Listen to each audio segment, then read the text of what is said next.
The city will have the honor and responsibility to organize the Olympic Games of the year 2004 is Athens.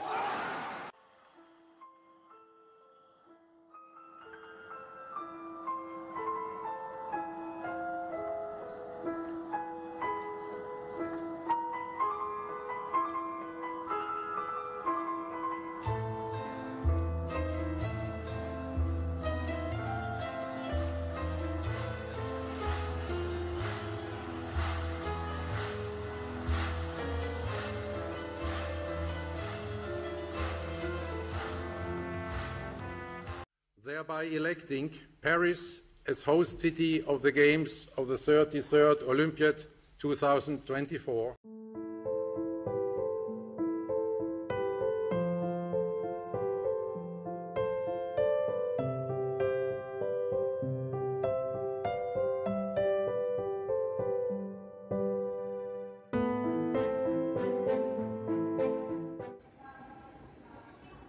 Πόσοι αθλητές αποτελούν την ελληνική αποστολή για το Παρίσι?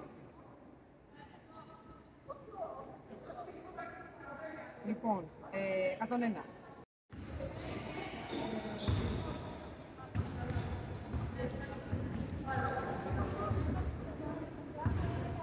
Που είχαν γίνει οι προηγούμενοι Ολυμπιακοί Αγώνες στο Πεκίνο. Πού θα γίνουν οι επόμενοι Ολυμπιακοί Αγώνες?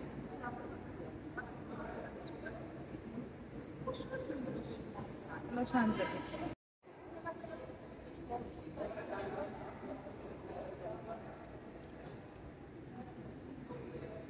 Πόσα μετάλλια πήρε η Ελλάδα στους προηγούμενους Ολυμπιακούς Αγώνες?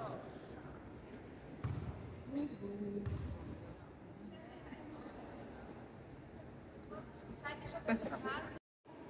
Καλησπέρα. Αυτή την ερώτηση την απαντήσουμε μαζί. Συγγνώμη. Λοιπόν, ποιο άθλημα αφαιρέθηκε από τους Ολυμπιακούς Αγώνες το 2004? 24. Λοιπόν, γκολ. Πόσα είναι συνολικά τα αθλήματα στους Ολυμπιακούς Αγώνες στο Παρίσι?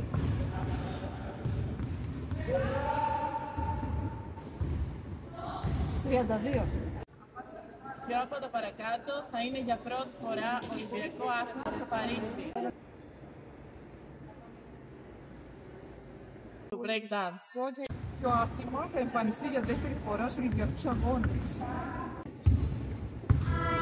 Bounce, bounce, bounce, bounce, bouncing in the sky. Τραμπολίνο.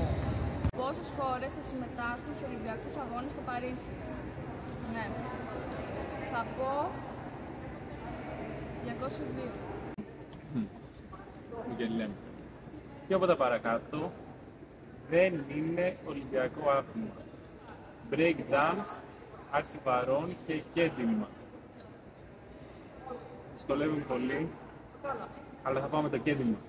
Ας περάσουμε λοιπόν να δούμε τα τελικά αποτελέσματα. Η κατέτημα το 1-0, Ζωή 2-0, η Ρούλα το 2-1, η Μαρή το 2-2, η Μάρια το 3-2 και ο Στρατής το 3-3. Υπάρχει κανείς που να διαφωνεί?